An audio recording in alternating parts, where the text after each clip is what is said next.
Olá, sou o professor Jorge Kennedy e nesta aula vou falar sobre torção. Torção é a tensão que acontece na aplicação de uma forma sobre o eixo longitudinal de um elemento construtivo. Exemplo: na utilização de uma chave Phillips para fazer um aperto em um determinado parafuso contra uma superfície, impõe-se na extremidade dessa ferramenta um momento que tende a torcê-la, determinado torque. A ferramenta está submetida a um par de forças conjugadas que chamamos de F e menos F, que formam um momento de torção. O eixo de torção é o lugar geométrico dos centros de torção. O centro de torção é o ponto ao redor do qual a seção transversal gira. Se a seção for simétrica, o centro de torção coincide com o centro de gravidade do elemento.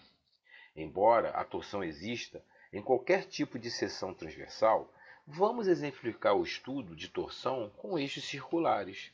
Em um eixo circular, fixado em uma das extremidades, submetido a um momento de torção T na extremidade livre, o eixo gira e sua extremidade livre apresenta uma rotação dada pelo ângulo de torção. Antes de qualquer deformação, as linhas longitudinais e radiais formam entre si uma angulação de 90 graus, originando quadrados e retângulos.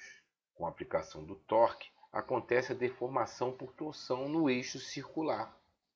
Essa deformação faz com que os círculos continuem circulares e as linhas longitudinais ficam torcidas em forma de hélice, interceptando cada círculo e mantendo o ângulo de torção igual. Nas extremidades, as seções transversais continuam planas e as linhas radiais continuam retas. Uma variação linear na deformação por cisalhamento ocasiona uma variação linear na tensão do cisalhamento, relacionada ao longo de qualquer linha radial na seção transversal.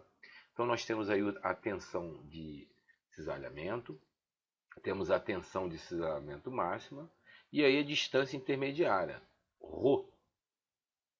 Essa é a expressão matemática que define a tensão de cisalhamento a uma distância ρ do eixo da barra. Então nós temos aí a tensão de cisalhamento vai ser igual ao torque interno resultante vezes a distância intermediária dividido pelo momento polar de inércia da área da seção transversal.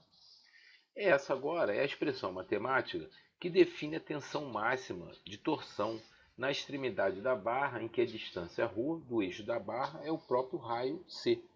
Então nós temos aí a tensão máxima é igual ao torque interno resultante vezes o raio dividido pelo momento polar de inércia da área da seção transversal.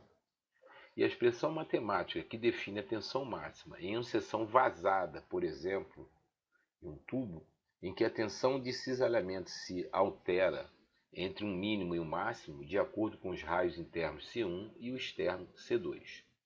Então nós temos aí a tensão máxima, vai ser igual ao torque interno resultante vezes o raio externo, dividido pelo momento polar de inércia da área da seção transversal. E a expressão matemática que define a tensão mínima vai ser igual à tensão mínima.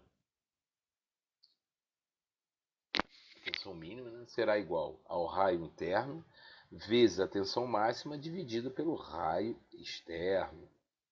E a expressão matemática que define o momento polar de inércia para uma seção maciça com raio C. Então nós temos aí o momento polar de inércia vai ser igual a meio vezes π vezes o raio elevado à quarta potência. A expressão matemática que define o momento polar de inércia para uma seção vazada com raios internos, né, C1 e C2, vamos fazer a correção rapidamente aqui. C1 e C2 é, né, o momento polar de inércia, é meio vezes π, né, que multiplica aí, né, a diferença, né, do raio externo elevado à quarta potência pelo raio interno elevado à quarta potência. E a expressão matemática que define o ângulo de torção, né, que é o ângulo φ, né, vai ser o torque interno, resultante que age na seção transversal, vezes o comprimento de referência, dividido pelo momento polar de inércia da área da seção transversal, vezes o módulo de elasticidade ao cisalhamento do material.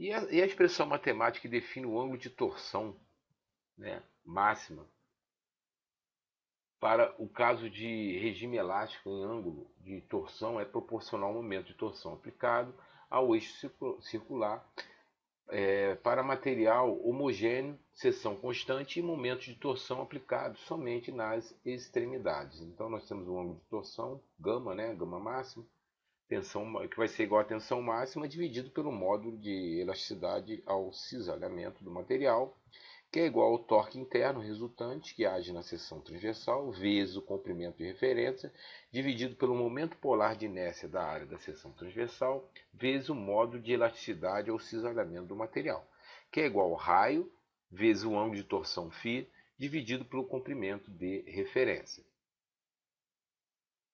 E a expressão matemática que define o ângulo de torção para os casos em que a barra possui seções transversais diferentes, materiais diferentes e momentos de torção aplicados às condições de emprego da fórmula dada para o regime elástico e em seguida somar algebricamente, de modo que se obtém um ângulo de torção total. Então nós temos aí, né, essa fórmula aí.